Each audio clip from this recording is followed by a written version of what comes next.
खुद उसका दरबारी इतिहासकार अबुल फजल इसकी तस्दीक करते हुए कहता है कि उस दिन दोपहर तक 30,000 आदमियों को मौत के घाट उतार दिया गया और कत्लेआम अभी भी जारी था। तोड़ में ऐसा कोई घर या रास्ता नहीं बचा था जहां पर लाशों के ढेर नहीं लगे हुए थे। किले में मौजूद लोगों और सैनिकों को कुचलने के लिए 300 हाथियों को छोड़ा गया। संकेत आने पर ये चिताओं को अग्नि देते थे। इनके लिए ये इंतहाई दुख देने वाली घड़ी होती थी दोस्तों। उनको अपने ही हाथों से यूं मिटा देना।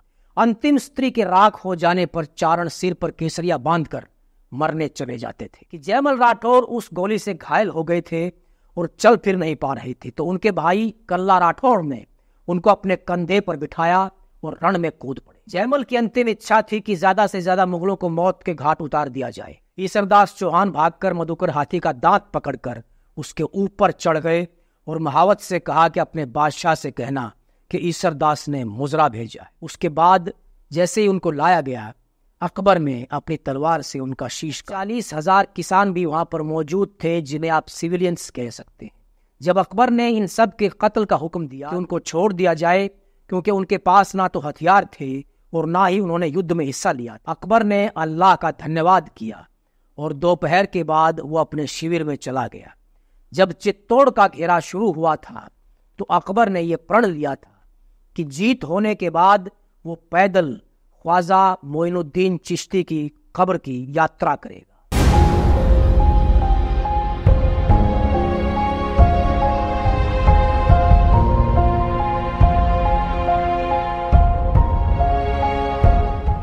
नमस्कार, सत श्री अकाल, आदाब दोस्तों। मैं राकेश सिनवार। चैनल को नहीं किया है तो बेल आइकन को दबाकर जरूर सब्सक्राइब कर लें, क्योंकि बीते वक्त को आपके मन और मस्तिष्क के पर्दे पर एक फिल्म की तरह चलाने का हमारा ये छोटा सा प्रयास इसी चैनल पर रहता है। जब मालवा में युद्ध करने की पूरी व्यवस्था करने के लिए शाही कैंप गागरोन दुर्ग के नजदीक लगा हुआ था, तो आसफ खां और वजीर खां को, जिनकी जागीरें पास में ही थी, मांडल के किले पर आक्रमण करने के आदेश दिए गए। मालवा यानी कि आज के मध्य प्रदेश का मांडू का इलाका, और ये कैंप लगा था गागरोन के किले के नजदीक। गागरोन का किला राजस्थान के झालावाड़ में है, जहां पर आहू और काली सिंध नाम की दो नदियां मिलती हैं, उनके संगम पर स्थित है ये किला। ये पूरी बात लिखी है अपनी रचना अकबरनामा में अबुल फजल ने। अबुल फजल दरअसल मुगल बादशाह अकबर का दरबारी इतिहासकार था, उनका दोस्त था, नवरत्नों में से एक था।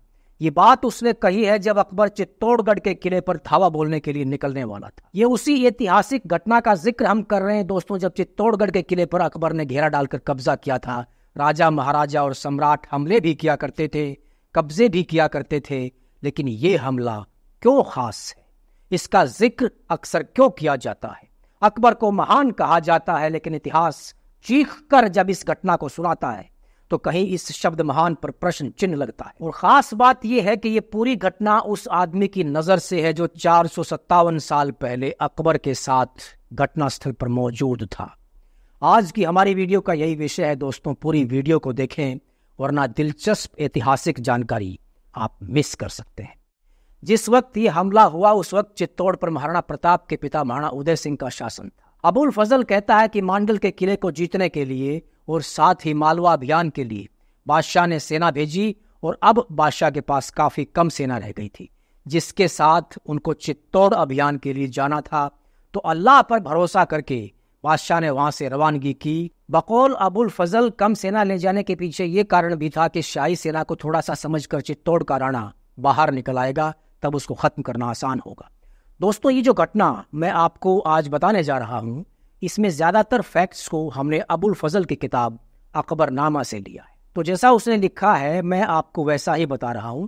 चित्तौड़ विजय के दौरान पूरे वक्त अबुल फजल अकबर के साथ मौजूद था। वो आगे लिखता है कि चित्तौड़ के राणा को शायद ये भी लगा कि शाही सेना के पास दुर्ग को घेरने के साधन नहीं है, तो किले को जीतने की कोशिश नहीं की जाएगी।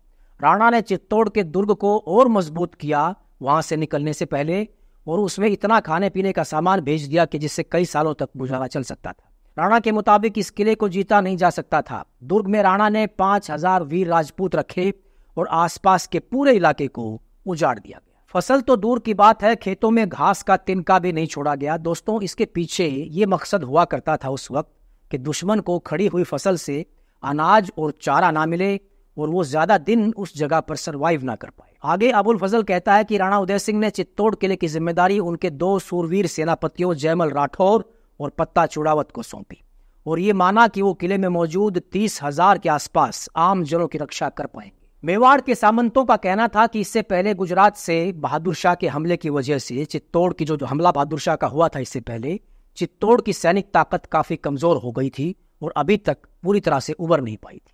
दूसरी ओर नए बसाए गए उदयपुर और गिरवा के आसपास की जो बस्तियां थी उनकी रक्षा करनी भी जरूरी थी, इसलिए राणा को चित्तौड़ छोड़ने के लिए कहा गया। अबुल फजल ने किले में छोड़े गए योद्धाओं की संख्या 5,000 बताई है, वहीं दूसरे सोर्सेज में ये तादाद 8,000 बताई गई है। गोपीनाथ शर्मा अपनी किताब राजस्थान का इतिहास में कहते हैं कि राणा उदय सिंह ने कालपी से 1,000 बंदूकचियों को बुलाकर किले की रक्षा में तैनात किया। आगे अबुल फजल कहता है कि जब शाही सेना ने चित्तौड़ के पास पहुंचकर डेरा डाल लिया तो बादशाह ने यह ठीक नहीं समझा कि पहाड़ियों में घुसकर राणा उदय सिंह का पीछा किया जाए। अल्लाह की मर्जी हुई और उन्होंने यानी अकबर ने चित्तौड़गढ़ को छीनने का फैसला किया। 20 अक्टूबर 1567 को चित्तौड़ किले के पास शाही कैंप लगाया गया। उसी वक्त अबुल फजल कहता है कि बड़ी जोर की आंधी आई, बादल गरजने लगे, बिजली चमकने लगी, लेकिन लगभग 1 घंटे बाद आसमान साफ हो गया और किला थोड़ी दूर पर दिखाई देने लगा। अगले दिन बादशाह उस पहाड़ी के नीचे पहुंचा जिस पर वो किला बना हुआ था। उस पहाड़ का चक्कर लगाया और उसके साथ जमीन की नपाई करने वाले लोग भी थे। नपाई करने वालों ने बताया कि किले का घेरा 2 कोस लंबा है। बादशाह ने बख्शियों को हुक्म दिया कि अपनी अपनी तोपें लगा दें। दोस्तों, उस जमाने में तोप चलाने के माहिर लोगों को बख्शी कहा जाता था। इस तरह किले को चारों तरफ से घेर लिया गया। इस काम में लगभग 1 महीना लग गया। साथ ही कुछ अधिकारी राणा के राज्य को उजाड़ने और विद्रोहियों को दंड देने के लिए भी भेजे गए। ऐसा सुनने में आया कि राणा उदय सिंह उदयपुर या कुंभलनेर यानी कुंभलगढ़ चला गया है। तो हुसैन कुली खान को आदेश हुआ कि उसको वहां जाकर पकड़े, यानी कि राणा उदय सिंह को पकड़े। कुली खान उदयपुर पहुंचा और वहां पर उसने विद्रोहियों को कत्ल किया। ये अबुल फजल लिख रहा है अपनी किताब में। ये मैं आपको उसी के लैंग्वेज में बता रहा हूं जिसमें अबुल फजल ने लिखा है। कुंभलनेर दोस्तों यहाँ कुंभलगढ़ के लिए इस्तेमाल किया गया है, तो जहां भी कुंभलनेर शब्द आए इसको आप कुंभलगढ़ समझ सकते हैं। फिर वो कुंभलनेर गया और वहां कहीं भी लोगों को इकट्ठा देखता तो तलवार से मरवा देता। वहां से उसने बहुत सारा सामान लूटा और राणा को तलाश किया, लेकिन राणा का कहीं पता नहीं चला। तो शाही आदेशानुसार यानी कि अकबर के आदेशानुसार वो वापस लौट आया।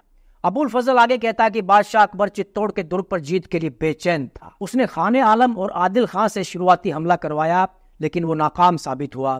तो अकबर ने कहा कि ऐसा इसलिए हुआ है क्योंकि इनके द्वारा जल्दबाजी की गई थी। तब आदेश दिया गया कि किले की दीवार और बुर्जों में सुरंगें बनाई जाएं और उनको बारूद से भरकर उड़ा दिया जाए। दुर्ग के चारों तरफ तोपें तैनात कर दी गई। भारी तोप लगाई गई। वो आधा मन यानी कि 20 किलोग्राम का गोला फेंक सकती थी। आगे अबुल फजल कहता है कि दुर्ग के अंदर से सांडा सिलेदार और साहिब खान आए और उन्होंने विनती करते हुए कहा कि बादशाह के दरबार में हर साल टैक्स भेज दिया जाएगा और हम बादशाह की प्रजा बन जाएंगे। कई मुगल अधिकारियों ने इस प्रस्ताव को पसंद किया और बादशाह से इस विषय में निवेदन किया। उन्होंने कहा कि समझौता करके घेरा उठा लिया जाए, लेकिन अकबर ने यह बात नहीं मानी। उसने कहा कि राणा खुद दरबार में आए तभी घेरा उठाया जा सकता है। दोस्तों, यहाँ पर दूसरे इतिहासकार अबुल फजल की इस बात से सहमत नहीं है। दूसरे ऐतिहासिक दस्तावेजों में ये 2 नाम अलग बताए गए हैं। जैसे साहिब खान की जगह ईसरदास चौहान आए थे, साथ में थे डोडिया के ठाकुर सांडा। कहते हैं कि जब ईसरदास चौहान ने वहां पर मौजूद अकबर का अभिवादन नहीं किया और फिर जब वो वापस जाने लगे तो वहां मौजूद आमेर के राजा भगवान दास ने कहा कि तुमने बादशाह को मुजरा पेश नहीं किया। तो इस पर ईसरदास चौहान ने कहा कि अकबर मेरे बादशाह नहीं है, मैं इनको लड़ाई के मैदान में ही मुजरा पेश करूंगा। दूसरे इतिहासकार अबुल फजल की इस बात को भी तस्दीक नहीं करते कि उन दोनों ने अकबर की प्रजा बनने की बात कही थी। उनके मुताबिक उन्होंने कहा था कि हम आपको उपहार और नजराना वगैरह देने के लिए राजी हैं। बहरहाल अकबर ने राणा के खुद आने की शर्त अड़ाते हुए उनकी बात नहीं मानी तो वो दोनों वहां से चले गए। अब लड़ाई और तेज हो गई थी। अबुल फजल के मुताबिक किले के अंदर बड़े चालाक और माहिर गोलेबाज थे और वो लगातार शाही सेना पर गोले बरसा रहे थे। शाही सेना के लोग कच्चे चमड़े की ढालों से अपनी रक्षा कर रहे थे। फिर भी वो हर रोज शाही सेना के 200 आदमी इन हमलों में मारे जा रहे थे। सबात और सुरंगें बनाने का काम आगे बढ़ रहा था। सबात किले की दीवारों के साथ जमीन के अंदर ही अंदर ऊपर से ढका हुआ एक रास्ता जैसा होता था, जहां से मजदूर और सैनिक सुरंग वगैरह खोदने का काम किया करते थे। सबात के दोनों तरफ मिट्टी की इतनी चौड़ी दीवारें बनाई गई थी कि तोप के गोले उनमें धंस जाते थे और कोई नुकसान नहीं पहुंचा पाते थे। अब सुरंग बनाने वाले लोग किले की दीवार के नीचे तक पहुंच गए थे, यानी कि किले की दीवार की नींव तक पहुंच गए थे। उन्होंने दीवार के नीचे 2 सुरंगें बनाई जो एक दूसरे से मिली हुई थी। एक सुरंग में 120 मन और दूसरी में 80 मन बारूद भरा गया। 120 मन यानी 4800 किलो यानी कि 4800 किलो एक सुरंग में, और 80 मन यानी कि 3200 किलो बारूद दूसरी सुरंग में भरा गया। आप सोचिए कि उनमें होने वाले विस्फोट कितने पावरफुल होंगे। ये हुक्म दिया गया कि जब सुरंगों में आग लगाई जाए तो साहसी और बहादुर लोग तैयार खड़े रहें और दीवार टूटते ही तुरंत जाकर किले पर कब्जा कर लें। 17 दिसंबर 1568 को बारूद में आग लगाई गई तो उसके ऊपर मौजूद दुर्ग के दीवार के परकच्चे उड़ गए और उसके ऊपर खड़े हुए बदकिस्मत सैनिक भी उसके साथ ही मारे गए। अब दूसरी सुरंग में आग लगाई गई लेकिन उसकी बत्ती ने आग नहीं पकड़ी। लेकिन इधर यानी मुगल सेना के सैनिक ये समझकर कि दीवार टूट गई है एकदम हमला करने के लिए भागे, और उधर से यानी किले के अंदर से भी सैनिक उनको रोकने के लिए आगे आए। तभी अचानक दूसरी सुरंग में भयानक विस्फोट हो गया और ये सारे के सारे सैनिक उस भयंकर ब्लास्ट का शिकार हो गए। अबुल फजल जो कि वहां पर मौजूद था कहता है कि आसमान में हाथ और पैर चिथड़ों की तरह उड़ रहे थे। पत्थर उड़कर मीलों दूर जाकर गिरे। विस्फोट की आवाज 50 कोस दूर तक सुनी गई। असल में दोनों सुरंगों की एक ही बत्ती थी जिसके एक सिरे को सुलगाया गया था, इसलिए एक सुरंग में पहले आग लगी और दूसरी में थोड़ी देर बाद। बहादुर सैनिक जो तैनात खड़े थे उन्होंने बिना सोचे समझे ही हमला बोल दिया और इसकी चपेट में आ गए। बादशाह ने तो आदेश दिया था कि दोनों तरफ से सुलगाया जाए बत्ती को, लेकिन आग लगाने वालों की तरफ से जल्दबाजी में यह गलती हो गई। इस विस्फोट में मुगल सेना के लगभग 200 बहादुर सैनिक मारे गए, जिनमें से 100 लोग बहुत प्रसिद्ध थे और इनमें से भी 20 को तो बादशाह खुद पहचानता था। अबुल फजल ने यहाँ कईयों के नाम भी लिखे हैं। इस दुर्घटना के बाद किले की सिक्योरिटी में तैनात चित्तौड़ की सेना के सैनिकों का हौसला बढ़ा हुआ महसूस हुआ, लेकिन अकबर शांत और गंभीर था। उसने कहा कि यह काम बिना प्लानिंग के किया गया है और कुछ जोशीले लोगों ने जल्दबाजी कर दी। राजा टोडरमल, कासिम खान और मीर बर्रू बहर के सुपरविजन में जो सबात बन रही थी उसका काम पूरा हो गया। इसके ऊपर कोठरियां बनाई गई। अकबर खुद 2 रात और 1 दिन इनमें से ही एक कोठरी में ठहरा था। किले के अंदर घिरे हुए लोग भी बड़ी बहादुरी से लड़े थे। अकबर सबात पर बैठा हुआ बहादुर सैनिकों के काम को देख रहा था। इन बहादुरों ने 2 रातों से ना तो खाना खाया था और ना ही सोए थे। लग रहा था कि दोनों तरफ के लोग बुरी तरह से थके हुए थे। फिर एक रात को किले पर चारों तरफ से हमला बोल दिया गया। दीवार को कई जगह से तोड़ दिया गया। सबात के साथ से होती हुई शाही सेना दुर्ग के अंदर की तरफ बढ़ रही थी। तभी आधी रात को किले के सिक्योरिटी गार्ड्स टूटी हुई दीवार के पास आए, जिनमें से कई लोग तो मारे गए और बाकियों ने टूटी हुई दीवार में मखमल, रुई, लकड़ियां और तेल भर दिया। अबुल फजल कहता है कि जब मुसलमान हमला करते तो ये लोग इनमें आग लगा देते, जिसकी वजह से मुगल सैनिक अंदर नहीं जा पा रहे थे। तभी अकबर ने देखा कि एक कवचधारी आदमी एक जगह से टूटी हुई दीवार की मरम्मत करवा रहा था। उसके कवच में 1000 कीलें लगी हुई थी, जिससे ऐसा लग रहा था कि वो सेनापति रैंक का आदमी है। बादशाह ने संग्राम नाम की बंदूक से निशाना लगाया।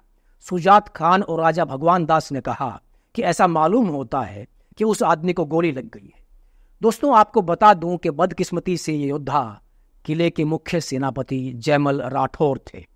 अकबर की उस गोली से उनके पांव की हड्डी टूट गई और वो चलने फिरने में लाचार हो गए। इस घटना से किले में मौजूद सैनिकों का मनोबल टूटने लगा था और मेवाड़ की सेना अपने भविष्य को लेकर चिंता में पड़ गई थी। जयमल ने दूसरे सरदारों के साथ विचार विमर्श किया कि मुगल सेना के पास साधनों की कोई कमी नहीं, जबकि हमारे पास साधनों की काफी कमी हो चुकी है। अब वक्त आ गया है कि हम किले के द्वार खोल दें और जितना हो सके ज्यादा से ज्यादा मुगलों को मारें ताकि हमें देवलोक में स्थान मिले। और अब महिलाओं को जौहर का आदेश दे दिया गया। निजामुद्दीन बख्शी अपनी किताब तबकाते अकबरी में लिखता है कि दुर्ग की सेना में अपने सेनापति के घायल होने से निराशा फैल गई। दुर्ग के अंदर हर आदमी अपने घरों की तरफ भागा। उन्होंने अपनी पत्नी, बच्चों को एक जगह पर इकट्ठा की गई लकड़ियों पर बिठाया और आग लगा दी। काफिरों के यहाँ इस काम को जौहर कहा जाता है। चारणों ने दुर्ग की महिलाओं को जौहर का मतलब समझाया, चंडी पाठ किया और सर्वोच्च बलिदान के लिए छोटे बच्चों को माओं के साथ बांध दिया गया ताकि वे छटपटा कर अग्निकुंड को ना छोड़ दें।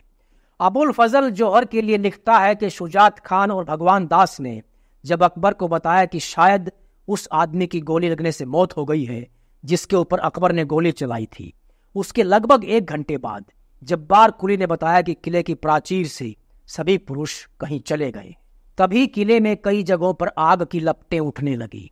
जब अकबर ने पूछा कि ये क्या हो रहा है, तब जयपुर आमेर के राजा भगवंत दास ने अकबर से कहा कि ये जौहर हो रहा है और अब कल सुबह राजपूत हमला करेंगे। अबुल फजल कहता है कि भारत में प्रथा थी कि जब कोई महाविपत्ति आ जाती थी तो चंदन की लकड़ियों का बहुत बड़ा ढेर लगाया जाता, उसमें घी धूप वगैरह डाली जाती, फिर कठोर दिल वाले विश्वस्त लोगों को किले में मौजूद स्त्रियों की सुपुर्दगी कर दी जाती। जब ये पक्का हो जाता कि युद्ध में हार हो चुकी है और सभी योद्धा मारे जा चुके हैं, तो इन हठी और कठोर दिल वाले लोगों के द्वारा दुर्ग की स्त्रियों को अग्निकुंड में धकेल कर राख बना दिया जाता।